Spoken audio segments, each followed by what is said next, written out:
Just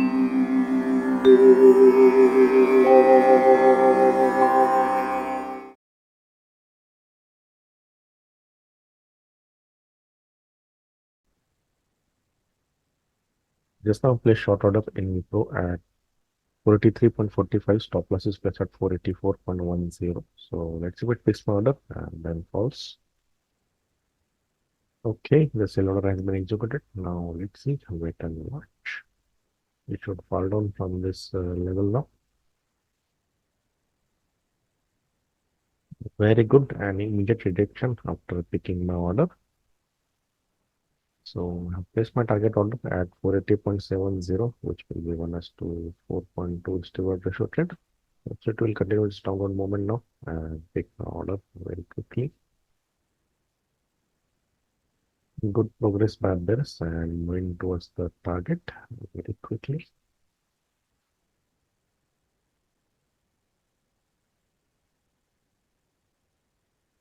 Okay, has to cross this 81 figure.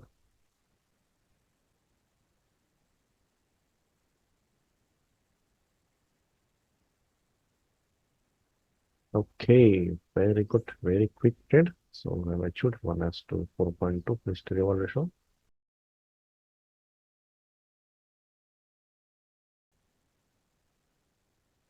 नमस्कार मंडळी, सर्वप्रथम सर्व मराठी बांधवांना गुढीपाडव्याच्या हार्दिक शुभेच्छा. येणारं वर्ष तुम्हाला सुखाचं, समृद्धीचं आणि भरभराटीचं जाओ आणि तुम्हाला ट्रेडिंग मधून खूप सारा प्रॉफिट हो, ही इच्छा. तो चालू करते आज का ट्रेड एक्सप्लेनेशन. आज मैंने ट्रेड लिया था विप्रो में. तो वीडियो थोड़ा सा लंबा होगा क्योंकि मैं बहुत सारी चीजें एक्सप्लेन करने वाला हूँ. सबसे पहले है 3G मेथड, जिसके हिसाब से मैंने आज ट्रेड लिया था. दूसरा है, बहुत सारे लोगों ने 2G 2R, दो ग्रीन दो रेड, इसके बारे में पूछा था. वो थोड़ा एक्सप्लेन करना चाहूंगा. और वॉल्यूम तो है ही, वॉल्यूम एनालिसिस में होगा. तो सबसे पहले आते हैं 3G मेथड. ये 3G मेथड होता क्या है, अब जिनको पता है वो फॉलो करे और जिनको नहीं पता वो ध्यान से सुन ले. 3G मेथड मतलब 3 जनरेशन मेथड. ये 3 जनरेशन कौन है? एक है, सबसे पहले आता है निफ्टी, जो अपना हाईएस्ट रैंकिंग का जो इंडेक्स है वो. दूसरा आता है सेक्टर, और तीसरा आता है स्टॉक, जो सेक्टरल स्टॉक है वो. तो जो निफ्टी है वो पूरे मार्केट का एक हम इंडिकेटर बोल सकते हैं. Sector specific to some companies हो सकता है, तो उसका ट्रेंड हमें सेक्टर से पता चलता है, और इस सेक्टर में रिस्पेक्ट टू स्टॉक्स होते हैं. तो निफ्टी ये दादाजी है, सेक्टर है वो पिताजी है, और जो स्टॉक है वो चाइल्ड है, लड़का है या लड़की है, मतलब ये चाइल्ड है. ये क्रोनोलॉजी है ऐसा. इसका मतलब क्या है, सबसे पहले हमें देखना है निफ्टी क्या कर रहा है, फिर निफ्टी में जो सेक्टर्स है वो क्या कर रहे हैं, और फिर सेक्टर में से एक स्टॉक उठा के उसको ट्रेड करना है. सिंपल वे में समझाया जाए तो निफ्टी अगर ऊपर चल रहा है, निफ्टी के साथ सेक्टर भी ऊपर जा रहा है, तो हम strongest stock in this sector को हम बाय कर सकते हैं. ये एक हुआ. दूसरा, अगर निफ्टी नीचे जा रहा है, सेक्टर भी नीचे जा रहा है, तो सेक्टर का वीकेस्ट स्टॉक हम सेल कर सकते हैं. ये एकदम सिंपल एनालिसिस है यहाँ. अब इसमें डाइवर्जेंस भी हो सकता है. डाइवर्जेंस किसमें हो सकता है?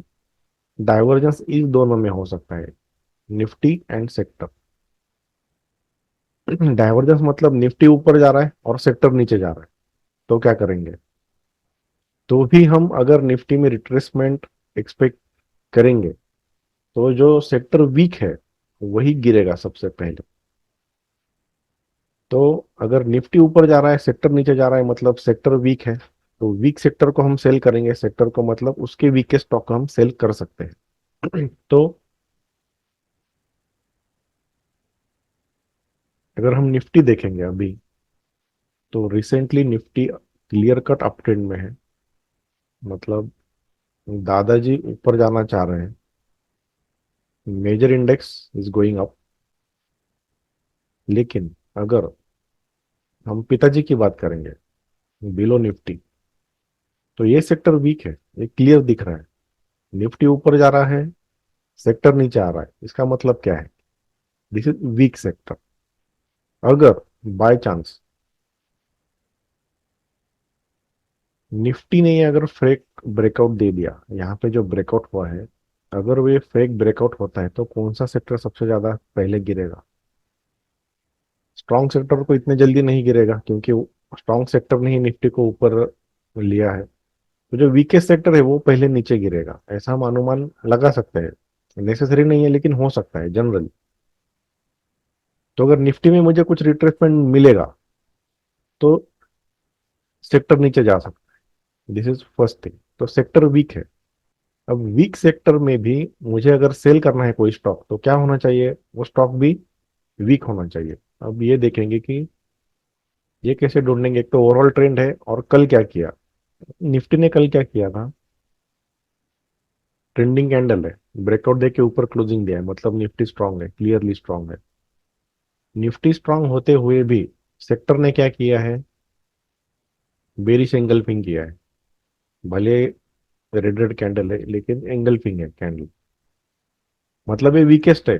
तो अपना हाइपोथेसिस एकदम क्लियर है कि कल अगर सेक्टर में कुछ होता है वीकनेस, तो उसके स्टॉक को पहला शॉर्ट कर सकते हैं, वीकेस्ट स्टॉक।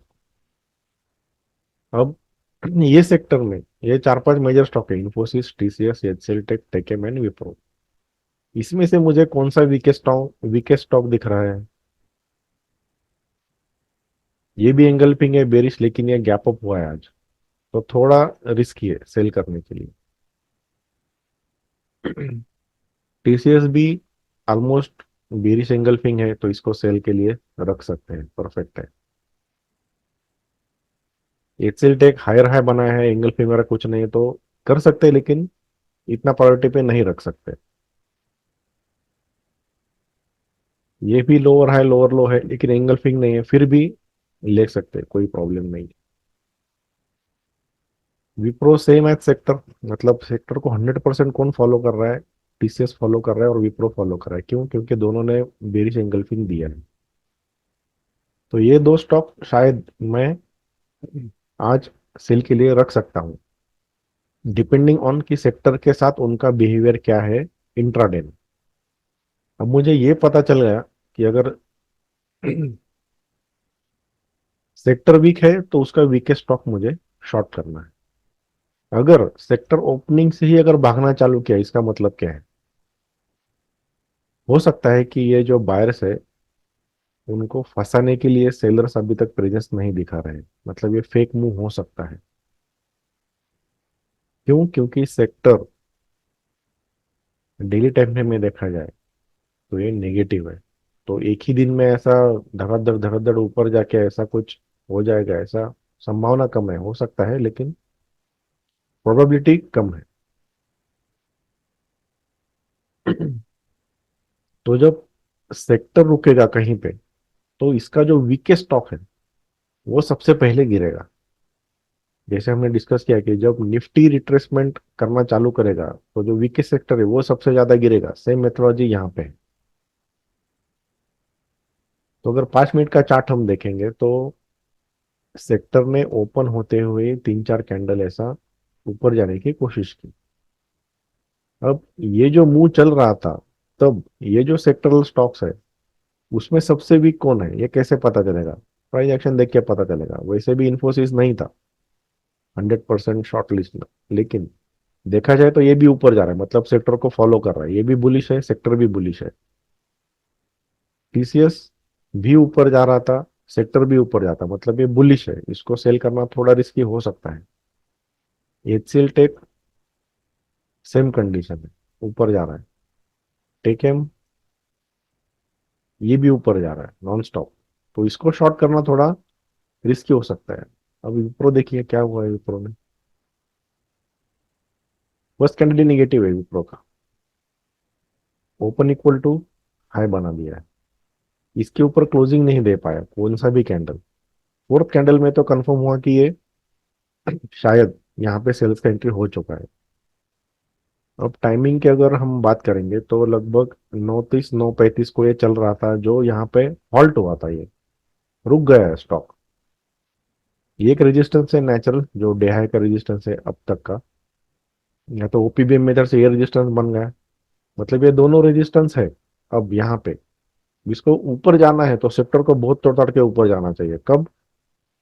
935 वगैरह। अगर हम सेक्टर देखेंगे तो यहाँ पे पहली बार वो रुकने का कोशिश किया। रुकने की मतलब अगर 3 मिनट में देखा जाए तो पहली बार सेलर्स का प्रेजेंस यहाँ पे आया था। कैसे दिखेगा सेलर का प्रेजेंस? ये वीक है, ये वीक है, इसके ऊपर जा नहीं पाया, मतलब ये शायद थक गया है सेक्टर और अब नीचे आने की कोशिश करेगा। होगा इसका कोई अंदाजा नहीं है, 100% कुछ नहीं है, लेकिन ऐसा हो सकता है। अगर हुआ तो सबसे पहले स्टॉक कौन सा गिरेगा? विप्रो ही गिरेगा। क्यों? क्योंकि ये सेक्टर को फॉलो करते हुए भी ये ज्यादा ऊपर नहीं जा पा रहा है। अब ये कहाँ रुका है, ये कैसे पता चलेगा? अगर हम सिंपल एनालिसिस करेंगे जो हमारा रेगुलर मेथड है, तो कल क्या हुआ था with volume and deliver volume increase, मतलब डिलीवर वॉल्यूम ब्रेकआउट के साथ ये इंगल्फिंग कैंडल है, मतलब ये इंपॉर्टेंट है। यहाँ पे कौन आया होगा? शायद सेलर्स आए होंगे। ये कैसे पता चलता है कहाँ सेलर्स बैठे हैं वो दिन में? वो है important candle. Important candle find करने के लिए क्या करना पड़ता है? ओवरऑल ट्रेंड देखिए, कहाँ से कहाँ तक आया। ये यहाँ से यहाँ तक है, major trend of the day. इसमें से हाईएस्ट वॉल्यूम कैंडल कौन सा है? सेकंड वाला है, पहला और लास्ट का छोड़ देना, ये देखना। तो इसका मैं हाई मार्क कर लेता हूँ, लो मार्क करता हूँ। और कौन सा लेवल होता है जो ट्रेंड का होता है? ट्रेंड कैसे आया? इंट्राडे में ऊपर से नीचे आया, फिर ऊपर गया और फिर नीचे। ये सिंपल एक ही ट्रेंड बना था कल। तो और एक रेजिस्टेंस मैं मार्क कर सकता हूँ जो कि ये है। इतना ही 3 लेवल है, बाकी सब हमें इंग्लिश करना है इंट्राडे में। एकदम क्लियर है प्राइस एक्शन। प्राइस ने यहाँ पे ओपन किया, नीचे जाके क्लोजिंग दिया, मतलब ये दोनों रेजिस्टेंस कंफर्म हो गए। फिर से ऊपर जाने की कोशिश की, लेकिन ये रेजिस्टेंस माना ओपीबीएम मेथड से, विथ वॉल्यूम माना, एक अच्छी बात है। अब ये वॉल्यूम फर्स्ट कैंडल के ब्रेकआउट का वॉल्यूम है, मतलब यहाँ पे जो सेलर आया उससे ज्यादा सेलर यहाँ पे आया, ऐसा हम मान सकते हैं। तो इसके बाद मैंने 3 मिनट में जाके देखा कुछ बन रहा है क्या अपना फॉर्मेशन। तो यहाँ पे ये दो ग्रीन और ये दो रेड। अब ये रेड नहीं, ये ग्रीन दिख रहा है, लेकिन ये ओपन इक्वल टू क्लोज है और ये 100% बेरिश वीक वाला कैंडल है, टॉप वीक वाला। तो इसे मैं रेड भी मान सकता हूँ, ग्रीन भी मान सकता हूँ। रेड इसलिए मान रहा हूँ क्योंकि टॉप वीक है। अगर ये ऐसा ही होता नीचे वीक तो मैं ग्रीन मान लेता इसको, क्योंकि ग्रीन और रेड होता क्या है, कौन स्ट्रांग है इस कैंडल में वही होता है। तो ये कैंडल देख के क्या लग रहा है इसमें कौन स्ट्रांग होगा? 100% बेरिश ही स्ट्रांग है, तो इसलिए मैं इसके रेड कैंडल कंसिडर करूंगा। ये दो ग्रीन हुआ, दो रेड हुआ, मतलब ये रेजिस्टेंस हुआ। अब जिन लोगों को कुछ कंफ्यूजन है, दो ग्रीन दो रेड क्या है, दो रेड दो ग्रीन क्या है, क्या बोलते हो आप, ज्यादा कुछ मत सोचिए। अगर दो ग्रीन कॉन्जिक्यूटिव आता है तो हम ऐसा कंसिडर करते हैं कि बुलिशनेस का प्रेजेंस है, वोलेटिलिटी इंक्रीज्ड है। दो ग्रीन अगर कॉन्जिक्यूटिव कैंडल आता है तो हम ये कंसिडर करते हैं कि यहाँ पे सेलर का प्रेजेंस है। अब दो ग्रीन के बाद अगर दो रेड आता है तो इसका मतलब क्या है? ये जो बुलिशनेस था प्राइस में, वो रिवर्स होके बेरिशनेस आया है, इतना ही है। अब ये क्यों होगा और कब होगा? जब सेलर्स आएंगे तभी होगा। क्यों होगा? अगर कोई रेजिस्टेंस पे होगा तभी होगा, और तभी इसको इंपॉर्टेंस है। अब ये कहाँ हो रहा है? इस रेजिस्टेंस पे हो रहा है, मतलब इसको इंपॉर्टेंस है। अब इसमें मैं इसको रेजिस्टेंस पकड़ सकता हूँ, इसको रेजिस्टेंस पकड़ सकता हूँ ओपीवेम मेथड से। तो एक यही कंसेप्ट है, बाकी इसमें ज्यादा कुछ नहीं है। अब ये कंसेप्ट पकड़ के एक कोर्स भी डिजाइन हो सकता है, लेकिन उसका कुछ फायदा नहीं। प्राइस को जानना ज्यादा मुश्किल नहीं है, अगर आप बायर्स और सेलर्स के हिसाब से अगर प्राइस को सोचोगे तो। तो होप सो ये क्लियर है कंसेप्ट, बाकी ज़्यादा दिमाग मत लगा इसमें, ज़्यादा कुछ है नहीं। कंसेप्ट ज़्यादा इंपॉर्टेंट है फॉर्मेशन से, और वो कहाँ होता है ये ज़्यादा इंपॉर्टेंट है। अब यहाँ पे कंफर्म हुआ कि यहाँ पे सेलर्स है, कंटिन्यूअस प्राइस रिजेक्शन था। तो ये जो कैंडल था, अब सेलर प्रेजेंस कैसे पता चला? ये भी वॉल्यूम से था और ये भी वॉल्यूम से कैंडल आया, मतलब यहाँ पे सेलर प्रेजेंस है एट रेजिस्टेंस। तो मैंने ये जो लेवल था 83.80, अब यहाँ पे 45 जो होल फिगर क्या है, एक तो 84 फोर फोर फिगर है या 83.50 होल फिगर है। तो मैंने नीचे ऑर्डर प्लेस किया 83.45, और 84 जो होल फिगर है उसके ऊपर शायद 84.1 पे मैंने स्टॉप लॉस प्लेस किया। अब इसी कैंडल में अब दिख नहीं रहा ये चार्ट पे, लेकिन यहाँ पे मेरा ऑर्डर एग्जीक्यूट हुआ है। ये मेरा ऑर्डर एग्जीक्यूट हुआ है यहाँ पे। तो ये था एंट्री और स्टॉप लॉस, और टारगेट प्रीवियस डे क्लोज के नज़दीक ही रखा था, 1:4.25 समथिंग। तो यहाँ पे मेरा टारगेट अचीव हुआ। अब क्वेश्चन ये आता है कि एंट्री ऐसा प्रिसाइज कैसे लगा है कि आपका एंट्री एग्जीक्यूट हुआ और प्राइस धड़ाम से नीचे गिर गया, वो भी विथ वॉल्यूम के साथ।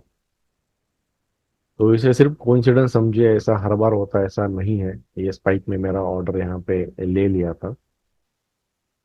अगर मैं चाहूँ तो मैं ऑर्डर यहाँ पे भी प्लेस कर सकता था, और स्टॉप लॉस अगर मैं यहाँ पे रखता था इस कैंडल के ऊपर तो 0.35 पैसा स्टॉप लॉस होता है, ये तो स्पाइक में ही निकल जाता। ये थोड़ा अगर सेफ स्टॉप लॉस रखना है तो ये मैंने एंट्री नीचे लेके आया और स्टॉप लॉस वही रखा 84.10। तो ये था मेरा ट्रेड। होप सो आपको सब कंसेप्ट समझ में आया होगा। धन्यवाद।